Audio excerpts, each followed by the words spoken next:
¿Qué tal? Muchos saludos y muchas bendiciones de lo alto para todos. Con el placer de dirigirme a ustedes, listos ya para este trabajo del Instituto Teológico 2. Estamos con algunas de las obras patrísticas que son relevantes. No puedo tocar todas. De hecho, es un semestre para ver todo esto. Así que tocaré las selectas, ¿sí? Las que tienen más, vamos a decir, plusvalía.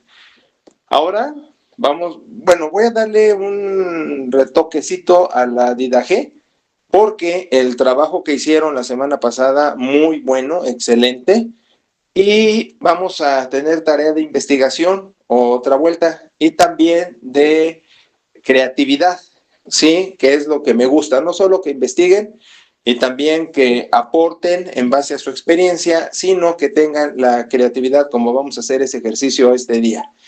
Bueno, vamos a hablar del pastor de Hermas, pero vamos a darle una retocadita a la Didaje con esto de lo que ya vieron la semana pasada, de la cuestión de la Eucaristía. Eucaristía se debería de pronunciar el diptongo epsilon, eh, eh, epsilon, y ¡ay! Se me olvidó la U. Bueno, U en griego es F, se pronuncia F. Eucaristía y el bautizo. Y como se dieron cuenta de sus tareas, pues ¿cuál es la diferencia? Entonces estamos más patrísticos que nunca. Ahora, les dije, eso no es necesariamente malo. Si yo sé distinguir el episodio histórico y me quedo con eso para allí y rescato y hago una hermenéutica contextualizada contemporánea. Eso es perfectamente válido, es lo que he venido haciendo yo toda mi vida, con la desmitologizada pertinente, el quinto evangelio, el impulso original propio, en fin, ya saben todos esos términos técnicos, pero es lo que no hace medio mundo, y esa sería la labor de los pastores. Fíjense que los concilios cristológicos, esos que vimos en el Instituto 1 y que ahorita de alguna manera le damos una pincelada, aunque estamos más sobre las obras que los concilios, aunque dentro de los concilios se manejaban las obras, etcétera, pues los concilios eran eso, precisamente era un trabajo teológico. Ahora, que no estemos de acuerdo para su aplicación este tiempo es distinto, pero su valor histórico es innegable. Entonces, lo que yo estoy diciendo es que en vez de que los pastores se reúnan a hacer chismes o a tener cultos, porque eso es lo único que hacen, fíjate, en una reunión en Jalapa de fin de año, una cena de pastores, llevaban programa, que primero la oración, que luego la lectura bíblica, que luego dos testimonios, y yo dije, caray, si es una cena, es una comida para los pastores, para platicar de nosotros, de nuestras experiencias, de cómo nos va, de cómo nos sentimos, o en su caso, alguna cuestión terapéutica sobre la neurosis pastoral, las cargas en el ministerio, pero aquí de lo que hablo no es una reunión de carácter social, sino una de carácter doctrinal. Hoy día sí se hacen convenciones y se hacen reuniones regionales y a nivel nacional, donde fuimos a dar de alta a pirindas en ambos situaciones. Pero yo digo, el espacio doctrinal de enriquecer teológicamente a las iglesias, a los pastores, no existe. Pero tenemos el ejemplo histórico, si bien las conclusiones se tuvieron que quedar allí, el rescate es la reunión, el sentido de la reunión. Eran posturas doctrinales y muy arrebatadas, como sabes, ya te lo he mencionado, había peleas dentro de las mismas reuniones por ideología. Ahora, yo no digo que ahora nos tengamos que pelear, pero sí digo, y a lo mejor sí, que vale eso de tener reuniones de liderazgo eclesial, interdenominacional, para posturas teológicas. De alguna manera lo hacen los católicos con sus concilios vaticanos, todavía de alguna manera, pero el único problema allí es el que es estrictamente católico y debería ser ecuménico, como eran nombrados los primeros concilios, concilio ecuménico, y no porque fueran de otras religiones no cristianas, sino porque iba en la interdenominacionalidad cristiana, que es decir, Alejandría, Antioquía, Roma, los centros prioritarios de difusión cristiana, con sus obispos relevantes, y por eso le decían ecuménico, era el valor del rescate doctrinal, pues todo lo que estamos hablando. Entonces hoy digo, valdría la pena que los concilios vaticanos fueran ecuménicos con todas las denominaciones cristianas, no católicas y católica, y tendría que hacer eso y tener trabajos teológicos que sí los tienen en concilios vaticanos católicos, pero el otro problema es la censura. Por ejemplo, Hans King, el teólogo católico jesuita que me encanta, también Oscar Cullmann, en fin, otros, son censurados, son opacados en su discurso y en su escrito. Él tiene un libro, Hans King, que se llama ¿Sacerdotes para qué? Ahora te imaginas, pues, entonces en el concilio católico sale Hans King con sus verbos teológicos actualizados y no olvídate, se voltea el catolicismo de cabeza. Pero, regreso, valdría la pena tener eso hoy día para hacer hermenéutica y tener posiciones doctrinales desmitologizadas y rescatadas con la contemporaneidad. Claro que valdría la pena hacer una nueva tradición dentro del fruto que lo protege, pero contextualizado, rescatando el valor de la historia, pero aplicándolo hoy día a nuestros contextos.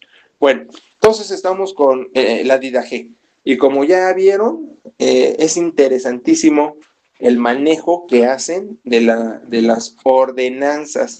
Y de ahí se empieza con esto de las ordenanzas, porque en el Nuevo Testamento no se imponen como dogma, se hace dogma a través de estos escritos y la continuación. Y hay una tercera, entre comillas, que es el lavatorio de pies, que es lo que hace el Papa los Jueves Santo, que es realmente ridículo ese lavatorio de pies, o sea, son caricaturas de lo que era el Nuevo Testamento, pero la borregada, se admira de ese quehacer y lo aplaude, pero es patético, la verdad es una caricatura mal dibujada de lo que era el Nuevo Testamento. Pero bueno, entonces la tercera ordenanza, entre comillas, sería el lavatorio de pies, pero en la hermenéutica Jesús lo pone de ejemplo, y es el ejemplo de la primacía del otro sobre uno, el servicio al tercero.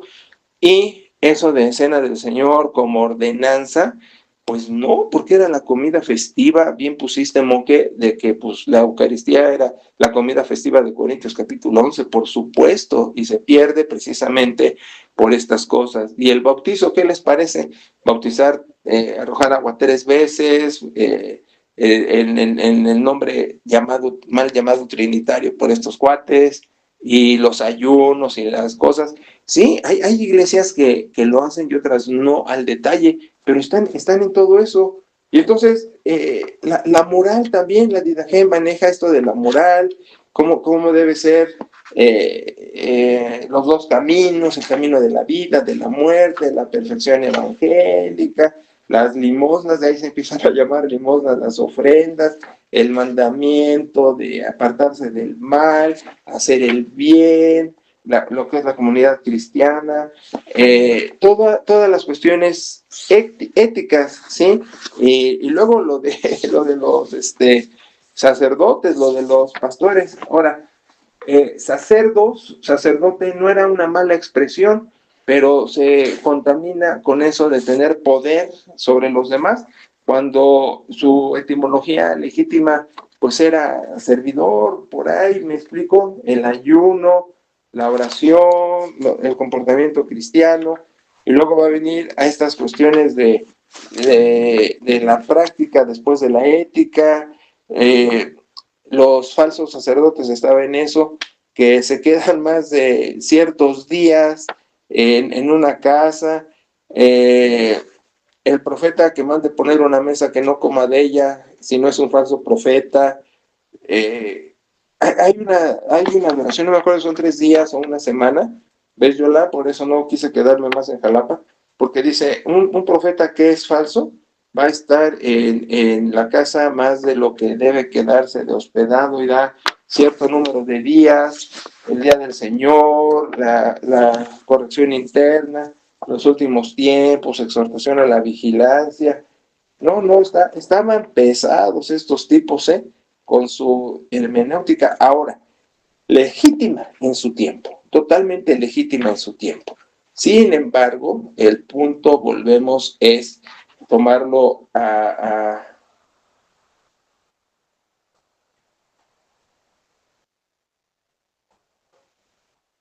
aquí está, 3 días. Si el apóstol va un día, está bien. Si necesita otro más, pues denle chance así, pero si permanece más de 3 días, es un falso profeta. ¿Te das cuenta? Pues esos son los manejos de la didaje. Pero vamos a entrar al pastor de Hermas. Mira, el pastor de Hermas es otra carta, otro documento que costó que estuviera dentro del canon. Oíme lo que estoy diciendo. No está en el canon, pero quisieron que estuviera en el canon. Ahora, acuérdate que el canon bíblico tardó mucho. Hasta el siglo XVI, en Trento 1500, es cuando se tiene definida los 66 libros bíblicos. Ahora, el problema es los judíos en su Tanaj, Antiguo Testamento, tenían ya sus 39 libros, nada más que aquí los cristianitos les gustó en los concilios hacerla de tos, pero meter los otros apócrifos para tener 46 en vez de 39, que ya he hablado de eso, pero lo que menciono es cómo la hicieron cansada en los concilios para legitimizar los 39 judíos, que eso siempre han tenido por su tradición tan cerrada, pero ahí metieron también los deuterocanónicos. Entonces el canon bíblico es hasta Trento del Antiguo Testamento también, por esta inclusión de los apócrifos, pero la selección de los 27 que sufrió, que con Lutero, Santiago, que no, que sí, que Hebreos, que sí metíamos la Didache, que es el pastor de Hermas, y eso vino por muchos años, por siglos, hasta que se define el siglo XVI. Este es el canon de las Sagradas Escrituras. Ahora, el pastor de Hermas pasa lo mismo. Es un libro un documento, una carta que también batalló queriéndose meter al canon, y también los 3 criterios que ya he mencionado, y también esto de meterla con calzador. Pero este es un libro marihuano. Sí, es un libro marihuano porque consiste en puras visiones. Si tú tienes la oportunidad de darle un lente a una investigación a esto, te vas a dar cuenta que es una marihuanada, porque tiene visiones, sí, de pensamientos, de descuidos familiares, de las lecturas de lo escrito, de la conciencia, del campo de la gloria de los mártires, la construcción de la torre. Ve la iglesia imaginariamente construida sobre las piedras vivas que somos los creyentes, pero es a través de puras visiones, la visión de esto, la visión de otro, la visión de los demás. Y luego, por supuesto, tiene sus mandamientos sobre la ley, sobre Dios, contra la murmuración, la limosna, contra la mentira, la castidad. Ahí viene esta situación de donde empieza ¿cómo se dice? No se dice castidad, sino el celibato sacerdotal. Desde ahí se empieza y se está manejando la cuestión de la pureza. Mira, vamos a trabajar de esta manera, así le ganamos tiempo al tiempo. Tú investigas y eres creativo, y yo te doy exposición y te doy orientación. Mira, si así se trabaja en los posgrados, recordarás los que tenemos posgrado, cómo es qué hacer. Entonces, vamos a hacer esto. En tu tarea vas a investigarme la visión que tiene el pastor de Hermas sobre la iglesia, esta torre que es edificada y los creyentes somos las piedras. Vas a investigarla y vas a decirme esa marihuanada, cómo vio la visión de esta iglesia. Pero esto es lo que más me llama la atención. Mira, vas a hacerme tu propia visión.